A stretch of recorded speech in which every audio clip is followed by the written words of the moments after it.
Behold, O Lord, you have revealed to me the great number of signs which you are going to do in the last days. But you have not revealed to me at what time you will do them. And he answered me then and said, Measure the time diligently in itself, and it will be that when part of the signs are seen and come to pass, which I have told you before, then they will understand that it is the very same time when the Most High is to punish the world which he made. The current world age began on August 11th, 3114 BC, and ends on December 21st, 2012. The idea of a world age is that there's a big cycle of time, and that represents one chapter or phase that humanity passes through. It's very clear that the Maya chose to end their 13 Baktun cycle on December 21st of 2012. It's an intentional placement. The reason has to do with this rare astronomical alignment. When the December solstice sun comes into alignment with the dark rift in the Milky Way. The dark rift, as the Maya called it, is a band of interstellar dust which runs along the center of the Milky Way. There's this whole complex of meanings that are attributed to the dark rift, but the main meaning that it has is that it was a place of rebirth. It's the birthplace of the Great Mother, the galaxy, the Milky Way. In the Milky Way, which is an active galaxy, our solar system cyclically moves above and below this galactic plane. As stars and planetary systems, including our own, approach this galactic plane, the gravitational influence increases, which disturbs the stability of each planet, including Earth. The passage through the densest portion of the gravitational plane is the direct cause of the devastating cycles and pole shifts that we see recorded throughout Earth's history. This cyclic nature of our solar system as we move through the Milky Way is precisely how many ancient civilizations based their calendar systems. The Mayans themselves describe what they refer to as the Dark Rift, or the galactic plane, in ways eerily similar to those of modern scientists and physicists. The Mayans state that the end of each age, which brings about worldwide devastation, is defined by the world sitting on the Dark Rift.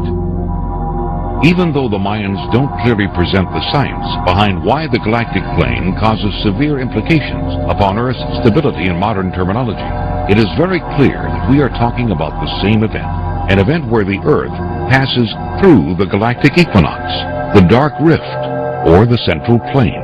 It all refers to the cyclic and destructive gravitational influence created by the supermassive black hole at the center of the Milky Way. Researchers and scientists agree that we are indeed approaching the end of what the Mayans define as the current age.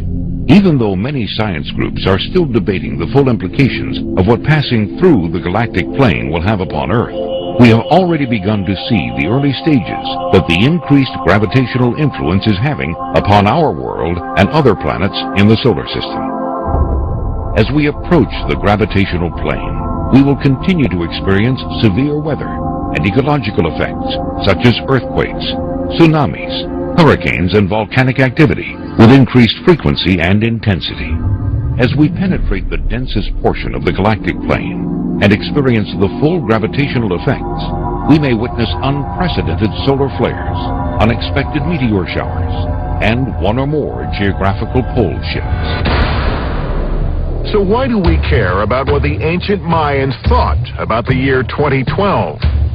Because in the past, their calendars accurately predicted a wide range of natural cycles, such as solar eclipses and the movement of planets over thousands of years. The Mayan calendar is a fascinating system of timekeeping. It is the single most accurate system of timekeeping known to humankind until the 20th century. The Maya calculated the length of the solar year to within a few hundredths of a percentage point of what we know it to be today with our satellites and telescopes and computers. So just what will happen when we get to the end of this world age on December 21st, 2012? Were the Maya trying to send us a message? And if so, what was that message?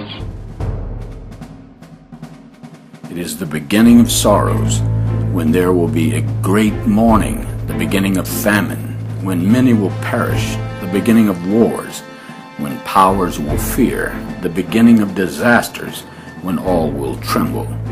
What will they do in these circumstances when disasters come?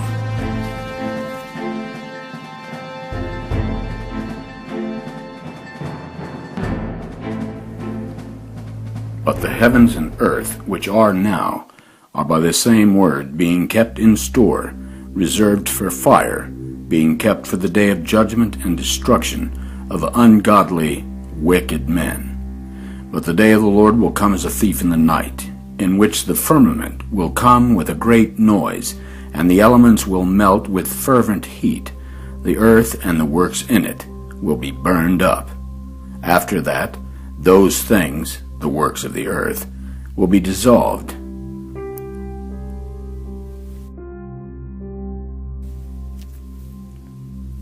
Awaiting and hasting to the coming of the day of God, on account of which the heavens, being set on fire, shall be let loose, and the elements shall melt in burning heat.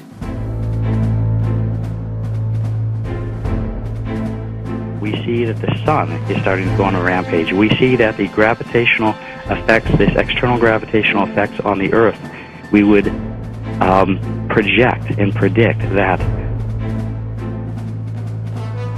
earthquake and tectonic activity would not continue to occur in the same stable places where they were around the planet. They would tend to move. In other words, earthquakes would occur in diverse places. In other words, places where they normally don't occur for thousands of years.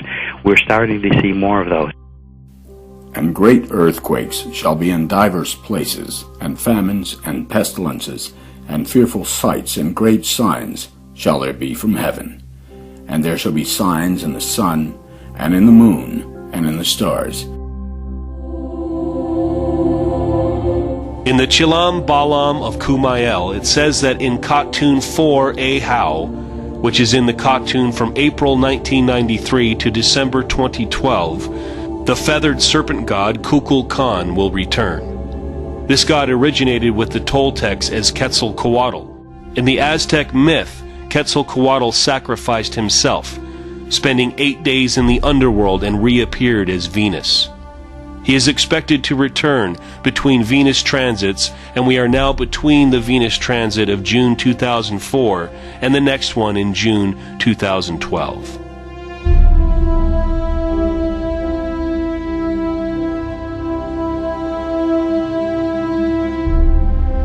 And there shall be signs in the sun, and in the moon, and in the stars, and upon the earth distress of nations with perplexity, the seas and waves roaring, men's hearts failing them for fear. Behold, famine and pestilence and distress and anguish are sent as scourges to correct men. But in spite of all these things, they will not turn from their wickedness or even remember the scourges. Behold, they will think they are sure of peace, and then disasters will spring up on the earth, the sword, famine, and great disorder. Everyone is talking about food riots. Every nation is doing something different to try to address the surge in food prices. Simon Hobbs takes us around the globe because this truly is a global story, Simon. Even though headlines are coming out of one or two countries, it's really everywhere. Totally, Aaron. For many who live on the earth will die of hunger, and the rest who survive the famine, the sword will destroy, and the dead will be thrown out like dung, and there will be no one to comfort them, for the earth will be left desolate, and its cities will be thrown down. Behold, disasters are shot forth, and they will not return until they come upon the earth.